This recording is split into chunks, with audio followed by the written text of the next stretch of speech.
जो 9 फरवरी को आए थे और फार्म 47 के बेस पे आए थे, ना कि फार्म 45 पे। लेकिन इसके बावजूद एक साजिश शुरू हो चुकी है जिसके बेस पे पाकिस्तान तहरीक इंसाफ के बेट कैंडिडेट जो जीत चुके हैं, जो आ चुके हैं, जिनके नोटिफिकेशन पहले से हो चुकी है, उन कैंडिडेट को रिकाउंटिंग के ज़रिए से उनके जीत को शिकस्त में तब्दील करने की कोशिश की जा रही है। वो कैंडिडेट जिनका नोटिफिकेशन हो चुका है, वो कैंडिडेट जिनके रिज़ल्ट कंसोलिडेट हो चुके थे, वो सारे पोलिंग एजेंटों के सामने कंसोलिडेट हो चुके थे, जिनके पोस्टल बैलेट्स काउंट हुए थे, जिनका इलेक्शन कमीशन ने नतीजा निकाल के उनका नोटिफिकेशन इशू कर दिया था। कानून के मुताबिक कंसोलिडेशन के बाद रिकाउंटिंग नहीं हो सकती। उसके बावजूद सिर्फ पाकिस्तान तहरीक इंसाफ के बे कैंडिडेट के ख़िलाफ़ वो एप्लीकेशनें अलाउ हो रही है और कई सारे केसेस ऐसे हैं जिनकी कोशिश की जा रही है कि उनको रिकाउंटिंग में तब्दील किया जाए, जिसकी हम शदीद मज़म्मत करते हैं और हम मुतालबा करते हैं अला अदलिया से और इलेक्शन कमीशन से कि इस प्रोसेस को रोका जाए और इसकी तरफ बड़ी बदअमनी फैलेगी। और वो ये है कि अगर आप हमारी जीत को शिकस्त में तब्दील करेंगे, जीत को आप शिकस्त में तब्दील करेंगे तो ये गैर आईनी, गैर कानूनी एक नया फेल आप शुरू कर रहे हैं। हमारी इन सब से दरख्वास्त है कि जो नतीजे अखज़ हो चुके हैं उस नतीजों को एज़ इट इज़ रहने दे, जो उससे एग्रीव्ड है वो अपने मुतालिका फोरम जाएगा। साथ ही साथ आज जो reserve seat related Peshawar high court का डिसीजन आ चुका है, उस पर भी खान साहब से मशावरत हुई है और इसको इंशाअल्लाह ताला हम बहुत जल्द सुप्रीम कोर्ट में चैलेंज करेंगे। हमारी सुप्रीम कोर्ट से दरख्वास्त होगी कि इस पर जल्द लार्जर बेंच बना के इससे जल्द फैसला किया जाए ताकि जिनका हक़ है वो उनको मिले, क्योंकि हम इस बात पे कायम हैं कि कायीन के आर्टिकल 51 के मुताबिक किसी भी पॉलिटिकल पार्टी को उसकी जीती हुई सीट से ज़्यादा रिज़र्व सीटें नहीं मिल सकती। यह जो पॉलिटिकल पार्टी को सीटें मिली हैं, हमारी 78 सीटें, ये उनकी जीते हुई सीट से ज़्यादा है, उनको एक किस्म की खैरात में दी गई है। हम सुप्रीम कोर्ट से मुतालबा करते हैं और हम इल्तिमास करते हैं, हम इल्तिजा करते हैं कि जल्द से जल्द जब हमारी पिटीशन आपके पास आ जाए, उस पे पिटीशन पे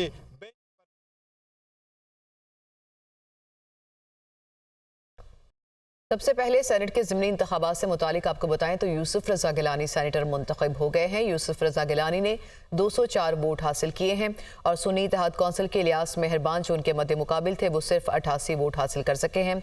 इससे मुतालिक मज़ीद तफसीलात लेंगे नुमाइंदा दुनिया न्यूज़ यासिर मलिक से। जी यासिर बताइए। देखिए, सेनेट इंतखाबात में पीपल्स पार्टी ने मैदान मार लिया है। पाकिस्तान पीपल्स पार्टी के सैयद यूसुफ रज़ा गिलानी जो हैं वो कामयाब हो गए हैं और सुन्नी इत्तेहाद कौंसिल के जो चौधरी इलियास मेहरबान हैं वो हार गए हैं। यूसुफ रज़ा गिलानी ने 204 वोट हासिल किए हैं, जबकि सुन्नी इत्तेहाद कौंसिल के चौधरी इलियास मेहरबान ने 88 वोट हासिल किए हैं और 9 वोट जो है वो मुस्तरद हुए हैं, जबकि टोटल वोट जो कास्ट हुए हैं उनकी तादाद जो है वो 301 है।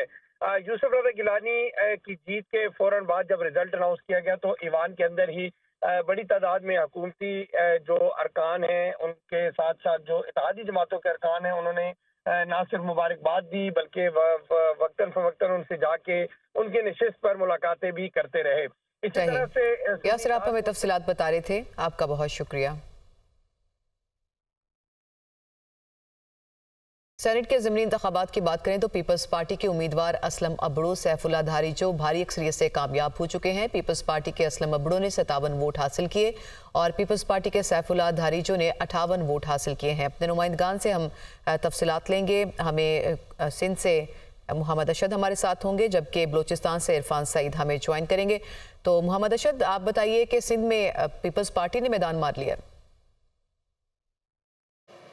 जी बिल्कुल, देखिए सेनेट में सिंध असम्बली की 2 जनरल नशिस्तों पर आज जो है वो ज़िमनी इंतखाब हुआ। अगर हम सिंध असम्बली के ऐवान की बात करें तो सिंध असम्बली का ऐवान 168 अरकान पर मुश्तमिल है। 161 अरकान वोट देने के लिए अहल थे, जिसमें से आज 124 अरकान ने अपना हक़ राय दही इस्तेमाल किया। 124 में से 116 अरकान की तादाद जो थी वो पाकिस्तान पीपल्स पार्टी की थी, जबकि 8 अरकान की तादाद जो थी वो ताल्लुक़ जो था वो पाकिस्तान तहरीक इंसाफ के हिमायत याफ्ता आज़ाद आज़ाद उम्मीदवार जो थे उनका था। इस तरीके से पाकिस्तान पीपल्स पार्टी के जो उम्मीदवार थे सैफुल्ला अबड़ो और सैफुल्ला दारे जो भारी अक्सरियत से जो है वो कामयाब हुए, जिस तरीके से प्रेडिक्ट किया जा रहा था, जो आदाद व शुमार थे इस हिसाब से पीपल्स पार्टी के जो असलम अबड़ो हैं उन्होंने 57 वोट हासिल किए, जबकि जो सैफुल्ला दारेजो है उन्होंने जो है सैफुल्ला दारेजो ने 58 वोट हासिल किए और असलम अबड़ो ने 57 वोट जो है वो हासिल किए।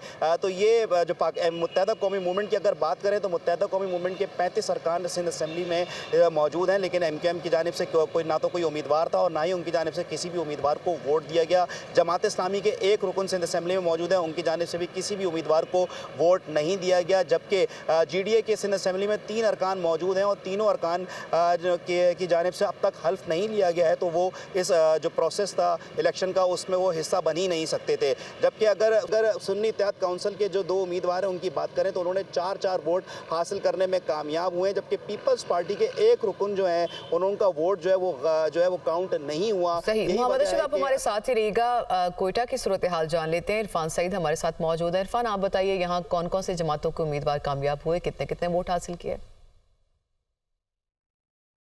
बिल्कुल, बलूचिस्तान की अगर बात करें तो बलूचिस्तान में सेनेट की जो 3 खाली होने वाली नशिस्तों पर आज ज़मीनी इंतखाबात हुए। 65 का ऐवान है जिसमें 61 अरकान असम्बली ने अपना हक़ राय इस्तेमाल किया।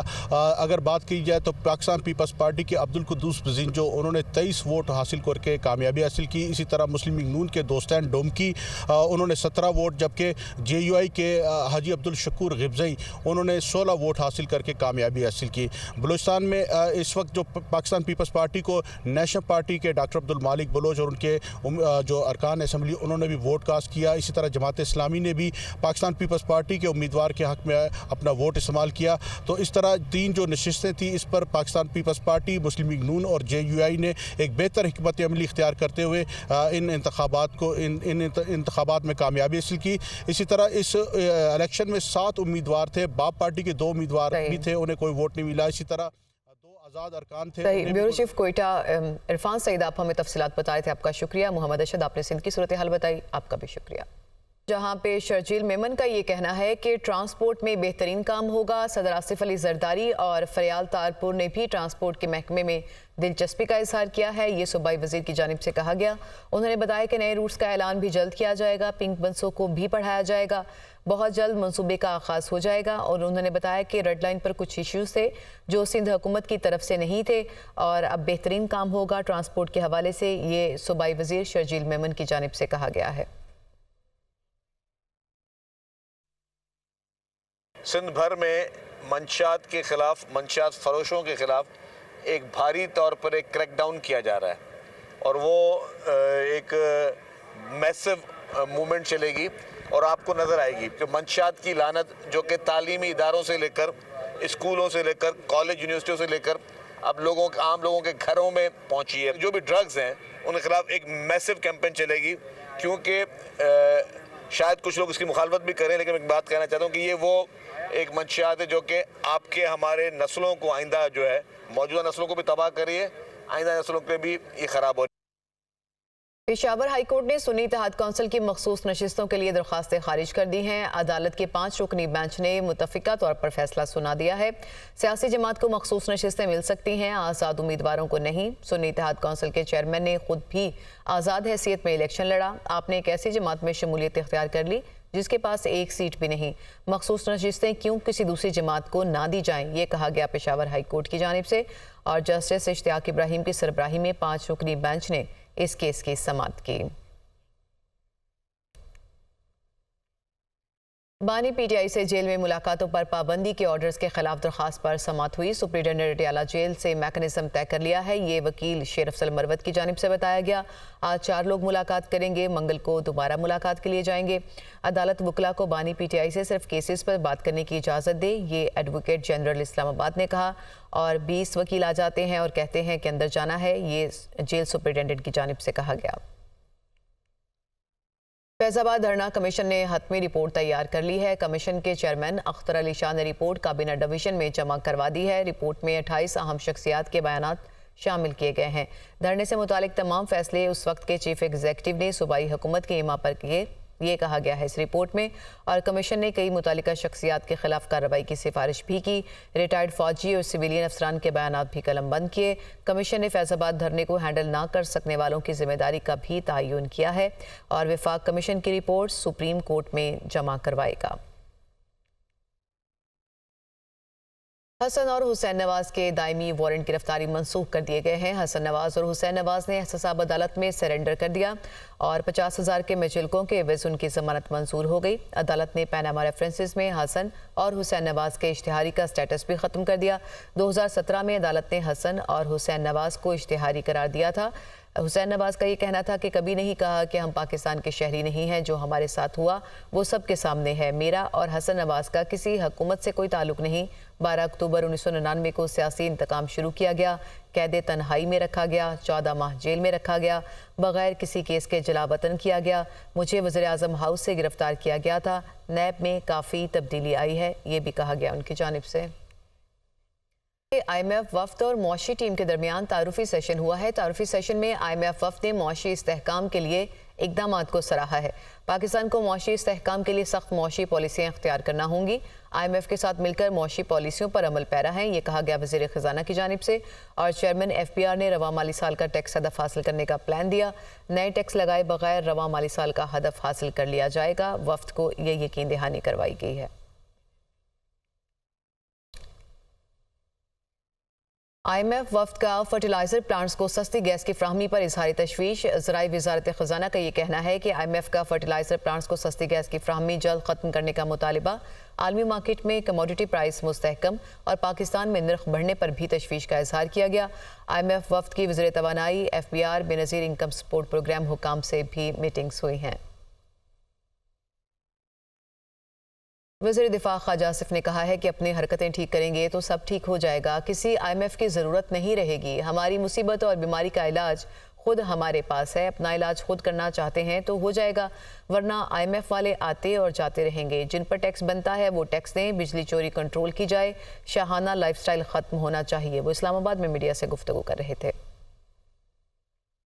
हमें IMF डेलीगेशन की बजाय जो है अपनी हरकतें जो है ठीक करनी चाहिए। सबको ठीक हो जाए, किसी IMF वगैरह की ज़रूरत नहीं हो। हमारी मुसीबत का, हमारी बीमारी का इलाज हमारे पास है, वो हम करना चाहते हैं तो इंशाल्लाह ताला बिल्कुल हो जाएगा।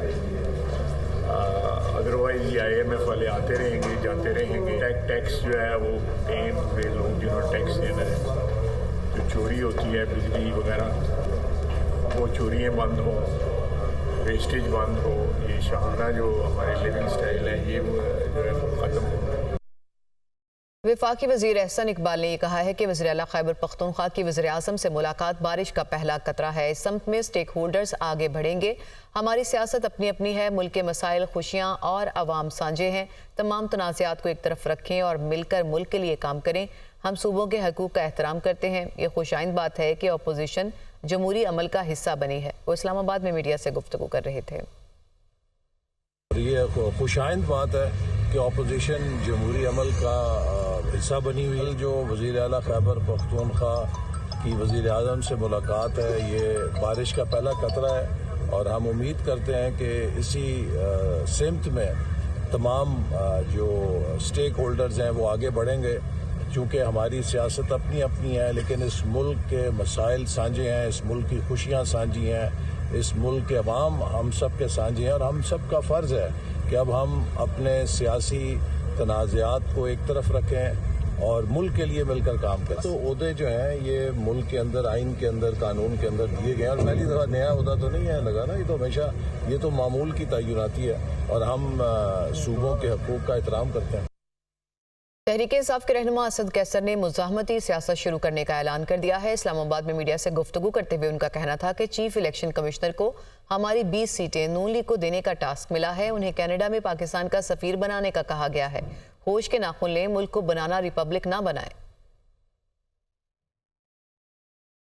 ये हमें मुज़ाहमत के लिए ले जा रहे हैं, इनकी मर्जी है, मैदान ये सेट करे, हम तैयार हैं। कल हमें रिपोर्ट भी मिली है कि चीफ इलेक्शन कमिश्नर को एक टास्क दिया गया है कि कोई तकरीबन PTI की 20 हलकों को जो है ना आपने मुस्लिम लीग नून को देने हैं। मुझे पता है कि चीफ इलेक्शन कमिश्नर साहब को जो है ना कोई कमिटमेंट की गई है कि अगर आप ये करेंगे तो आपको एक अहम मुल्क जो है ना यूरोपियन खास नहीं कनाडा के बारे में कहा जा रहा है कि उधर जो है ना आपको एम्बेसडर बनाया जाएगा। इस मुल्क को किसी कानून और आइन के मुताबिक चलना है। ये बनाना रिपब्लिक आप बना रहे हैं, ये आपको याद रखें, ये बनाना रिपब्लिक आपके गले पड़ेगा। इसलिए मैं कहता हूं कि होश के नाखून ले